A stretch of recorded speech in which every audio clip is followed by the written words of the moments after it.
Hey everyone, today I thought I'd take the time to show you my rack, what goes into a basic rack, and how you can start to build your own.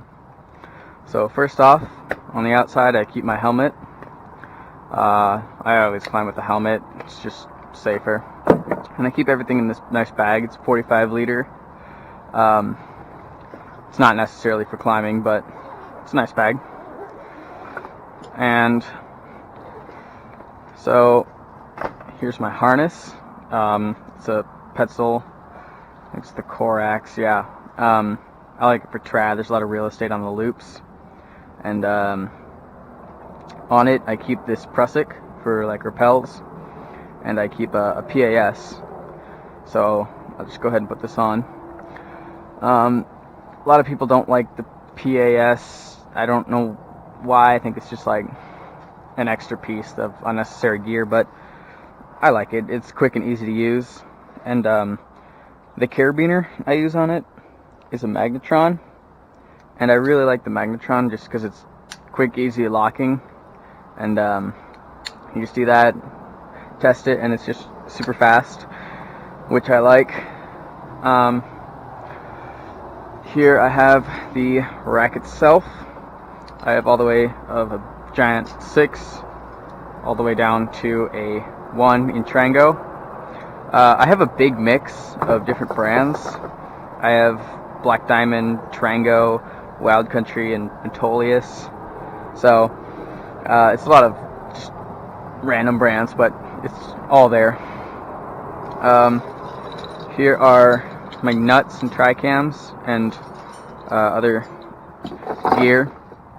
And here are my alpine draws. Well, not all of them are alpine draws, but this is what I use for trad. I don't take all of them. So when building a rack, what you're generally going to want to start with is something from around a 0.5, which is this guy, maybe up to a 2 or a 3. This is like the equivalent of a 3. And you're going to want draws for things, and nuts. Nuts are very important. Now, nuts are generally the first thing people buy just because it's cheap for like 11 nuts.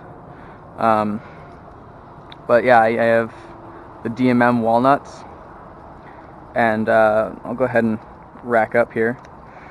So I rack these in the back. I use the smaller on the right side. These are the bigger nuts. I don't always take all of these unless I know I'm going to need them. Like this is a Wild Country 14, pretty big. I don't always use that. And tri-cams. I rarely use tri-cams just because there's not a lot of places where I am. But they're not worthless. There are definitely a couple of life-saving places where I've placed these. Now, when buying your rack, it all depends on where you live, like where you climb. So, if it's a very cracky place with a lot of cracks, some bigger sizes are not bad to have. But if you're in somewhere like the Gunks, a lot of these smaller sizes and tri-cams are vital. I live in Flatland, Minnesota, so there's not much to do with all this. But I have used all of it. It's all definitely been weighted. These larger sizes, like the 6, the 5, and the 4, I don't always take with me to everywhere, just because it's heavy. So when racking these camming devices, I go from smallest to biggest, and I'll usually only take up to a 3.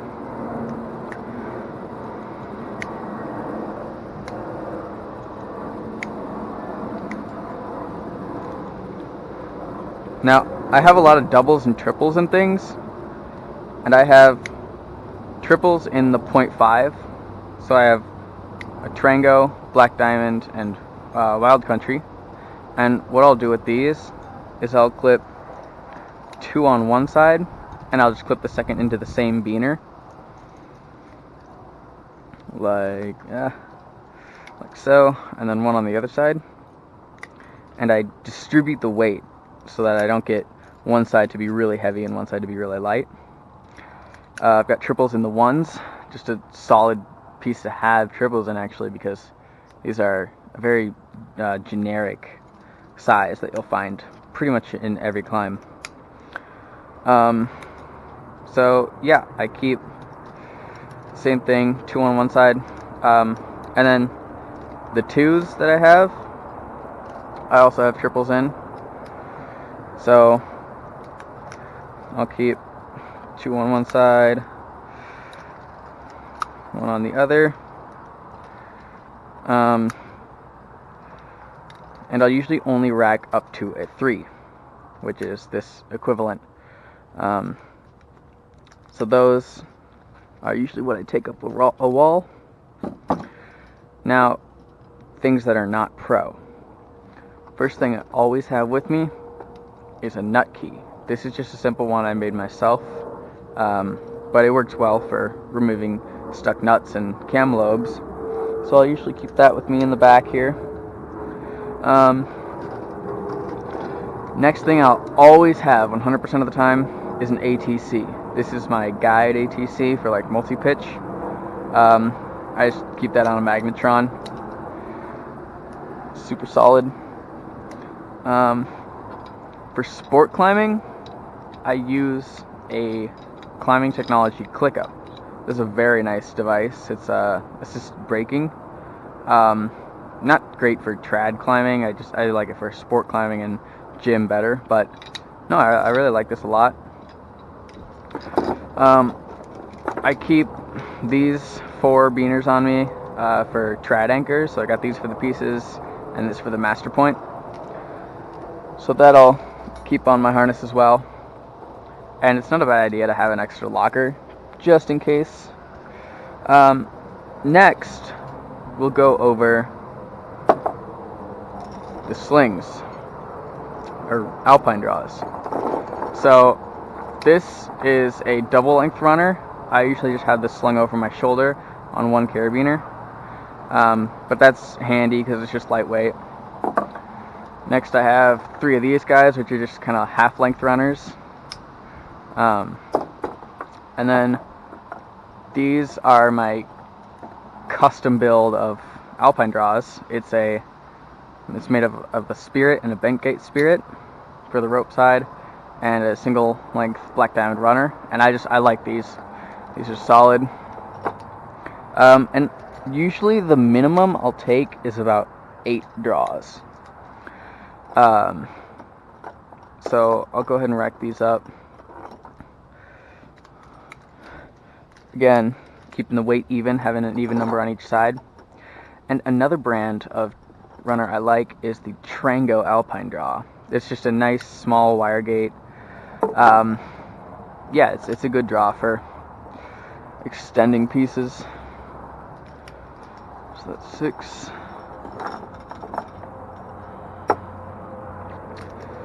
And there's 8, and usually I'll take 2 of these guys just for any pieces that need it.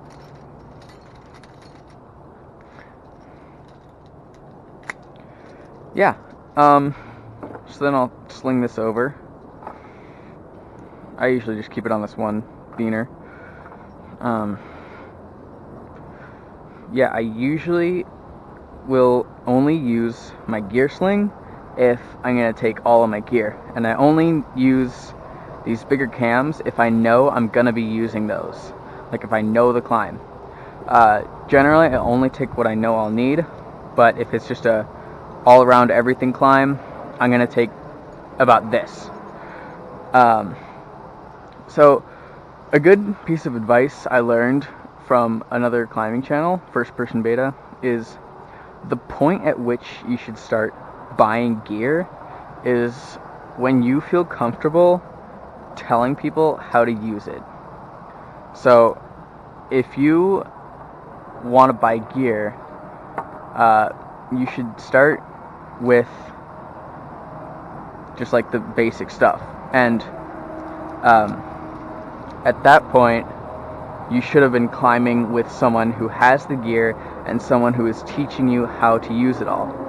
I myself didn't have like a mentor, but I had just people who were able to teach me what to do and keep me from dying, basically. Yeah, so that's how I rack up. That's what my gear is. Again, like I said, it all depends on where you climb. So just ask around, ask locals what they use for their racks, and talk to them about what you should buy. You won't need all pieces, but once you get into more climbing in different areas, you'll soon assemble a full rack. So yeah, that's basically all I use on my rack and all I need. Thanks for watching.